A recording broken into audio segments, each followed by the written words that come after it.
और यही कारण है कि परमेश्वर ने यीशु को भेजा।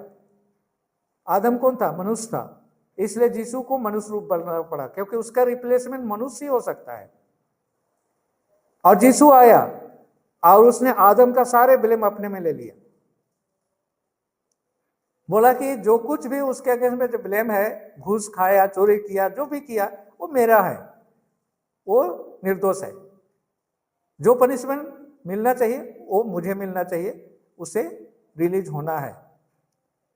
और इस तरह से यीशु हमारे सारे अपराध का जो ब्लेम है उसको अपने ऊपर लेकर हमारी जगह में पनिशमेंट को बेयर किया, और इस तरह से हमें फिर से अदालत में जज की कुर्सी पर बैठने का मौका प्रदान किया। तो दोस्तों, शैतान अभी भी वही चाल चले जा रहा है, और अभी भी जो रिलीज हो चुके हैं अब उनको फिर से फंसाने की कोशिश शैतान कर रहा है। और अभी बहुत सारे लोग हैं जो रिलीज हो गए हैं फिर भी अपने आप को शैतान के कब्जे में रखे हुए हैं। तो दोस्तों, यीशु का मनुष्य के रूप में जन्म लेने का यही पर्पस था कि वह हमारे पेरेंट्स यानी हमारे पेरेंट्स से फ्लो होकर हम तक पहुंचता है।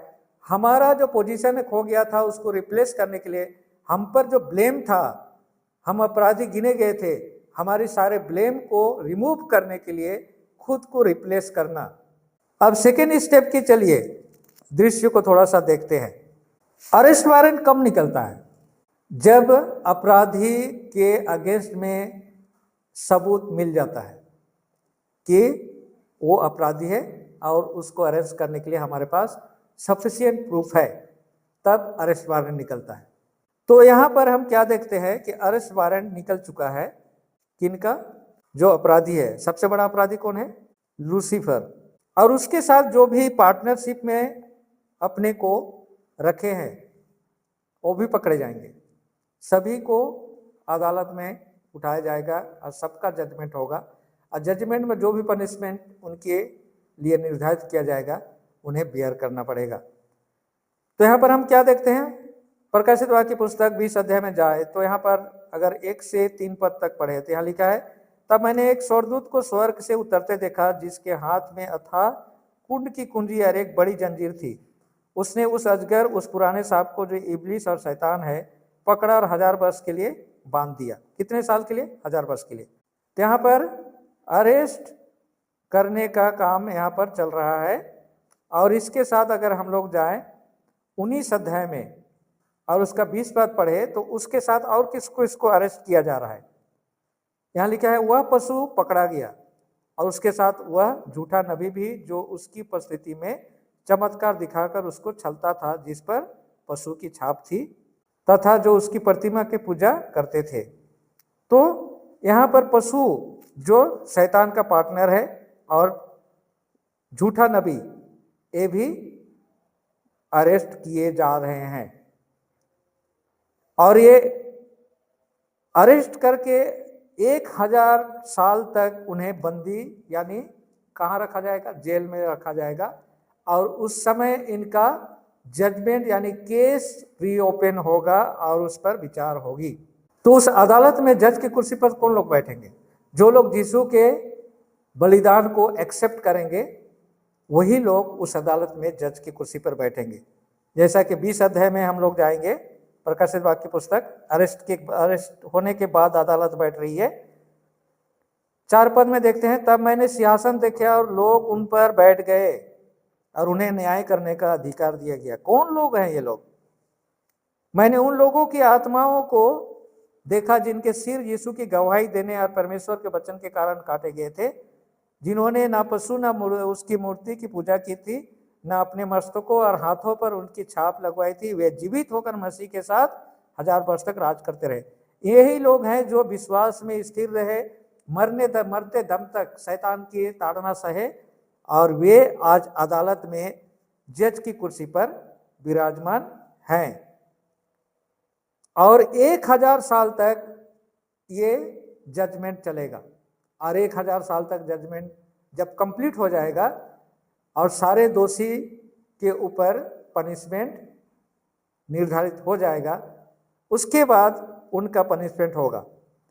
तो यहाँ पर है दोस्तों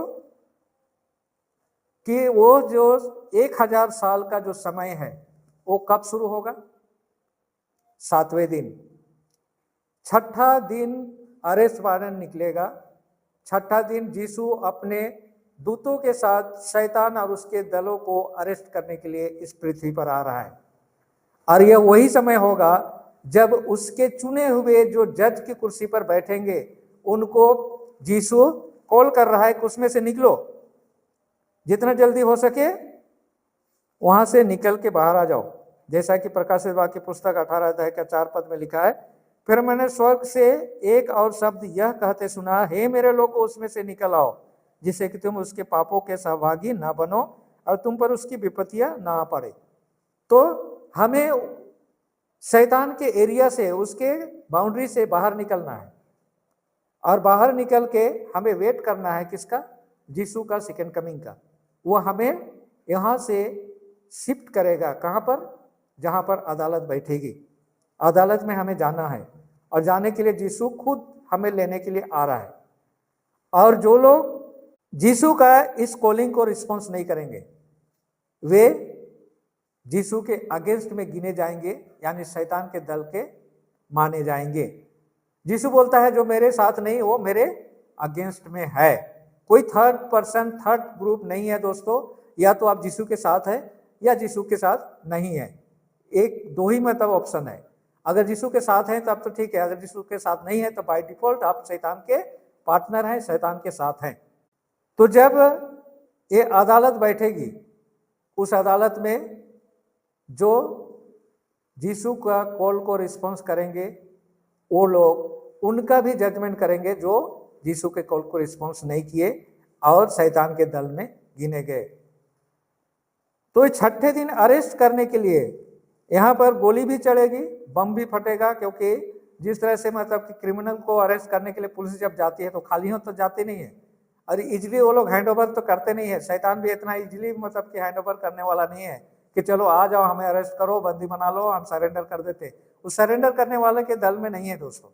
वो पूरी तैयारी कर रहा है कि पुलिस का सामना करेगा। अगर हम लोग जाए पहला थिस्सलुनीके की पुस्तक 16 अध्याय 4 अध्याय में 16 पद को पढ़े थे, यहाँ बोलता क्योंकि प्रभु स्वयं ललकार और प्रधान स्वर्गदूत की पुकार और परमेश्वर के तुरही की आवाज के साथ स्वर्ग से उतरेगा और जो मसीह में मर गए हैं पहले जी उठेंगे। तो यहाँ पर क्या है कि यीशु अपने दूतों के साथ इस पृथ्वी पर आ रहा है। दो काम है उसका। पहली बात तो है कि जो अदालत की काम को संभालेंगे, जज की कुर्सी पर बैठेंगे, उनको लेना, और दूसरी जो अपराधी है उनको अरेस्ट करना। उसके बाद उसके दूत क्या करेंगे? सबसे पहला काम जो है उसके दूतों का, वो चुने हुए को एकत्र करना और यीशु के साथ उनकी मुलाकात। जैसे कि मत्ती का 24 अध्याय का हम लोग 31 पद में पढ़ते हैं, तो यहाँ लिखा है वह तुरही की तीव्र ध्वनि के साथ अपने स्वर्गदूतों को भेजेगा और वे चारों दिशाओं में आकाश की एक छोर से लेकर दूसरे छोर तक उसके चुने हुए को एकत्रित करेंगे। और हम फिर से पहला थिस्सलुनीके की पुस्तक 4 अध्याय का हम लोग 17 पद में जाते हैं, तो यहाँ लिखा है तब हम जो जीवित और बचे रहेंगे उनके साथ हवा में प्रभु से मिलने के लिए बादलों पर उठा लिए जाएंगे। इस प्रकार हम प्रभु के साथ सदैव रहेंगे। तो इस तरह से पहला काम होगा उनके चुने हुए को अलग करना, और उसके बाद होगा शैतान और उसके दलों को अरेस्ट करने का काम, और उसके लिए बहुत तोड़ ताड़ किया जाएगा। जैसा कि यहाँ पर 16 अध्याय में हम लोग देखते हैं 18 पद से पढ़े तो लिखा है तब बिजली चमकी, आवाज और गर्जन हुआ तथा एक ऐसा बड़ा भूकंप आया जैसा पृथ्वी पर मनुष्य की उत्पत्ति से लेकर अब तक कभी नहीं आया था। वह भूकंप इतना बड़ा शक्तिशाली था, इससे महानगरी के 3 टुकड़े हो गए और राज के नगर धराशायी हो गए। तो दोस्तों ये भूकंप मंगल ग्रह या बुध ग्रह में नहीं, इसी पृथ्वी पर आने वाला है, और इतना बड़ा भूकंप जो आज तक नहीं हुआ। यहाँ पर बोलता है कोई भी शहर नहीं बचेगा, सब डिस्ट्रॉय हो जाएंगे। आगे बोलता है सब द्वीप टल गए तथा पर्वतों का पता तक न चला। यानी इतना बड़ा भूकंप होगा कि हिमालय पहाड़ को और खोजा नहीं जाएगा, कहाँ चला गया पता नहीं है। मन भर वजन के ओले आकाश से मनुष्य पर पड़ने लगे। इसके बाद इतना ही नहीं बल्कि 40 किलो 50 किलो का जो वजन का जो बर्फ है मनुष्य के ऊपर यानी पृथ्वी पर गिरेगा। अगर हम यीशु के कॉलिंग को रिस्पॉन्स नहीं करते हैं और हम बाय डिफॉल्ट शैतान के दल में पाए जाते हैं तो हमारी दशा इस घटना के बाद क्या होने वाली है, चलिए हम लोग देखते हैं। यिर्मयाह की पुस्तक 25 अध्याय का 33 पद में यहाँ लिखा है, उस दिन जो यहोवा द्वारा मारे जाएंगे वे पृथ्वी के एक छोर से दूसरे छोर तक पड़े होंगे, उनके लिए ना कोई विलाप किया जाएगा, ना एकत्र कर दफनाए जाएंगे, वे कूड़े के समान भूमि पर पड़े रहेंगे। तो दोस्तों इस पृथ्वी पर बहुत बड़ा समस्या आने वाली है और वो शैतान और उसके दलों के लिए है। अगर अब भी आप यीशु के कॉलिंग को रिस्पॉन्स नहीं करते हैं तो अभी समय है, काउंटर बंद होने वाला है, ग्रेस पीरियड खत्म होने वाला है। अगर आप इस मौके को गंवा दिए तो आपका भी दशा इसी तरह होगा। इस पृथ्वी पर हमारी लाश पड़ी रहेगी, कोई रोने और चिल्लाने वाला संग्रह करने वाला दिखाई नहीं देगा। तो दोस्तों इस दिसंबर में जब आप क्रिसमस मनाएं तो सिर्फ केक और मोमबत्ती ना काटे, बल्कि यीशु को अपने जीवन में स्थान दे, उसके कॉल को रिस्पॉन्स करें। तो मैं विश्वास करता हूं कि परमेश्वर का वचन सच्चा और क्लियर है।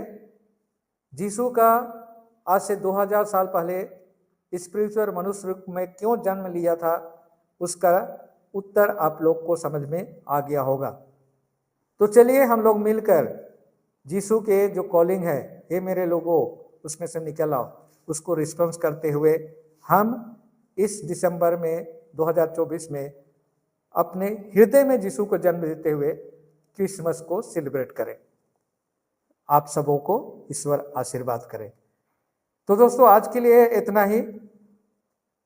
कल की इवनिंग वर्शिप सभा में फिर से मैं आपसे मिलूंगा और तब हम और एक नए रहस्य को खोलेंगे।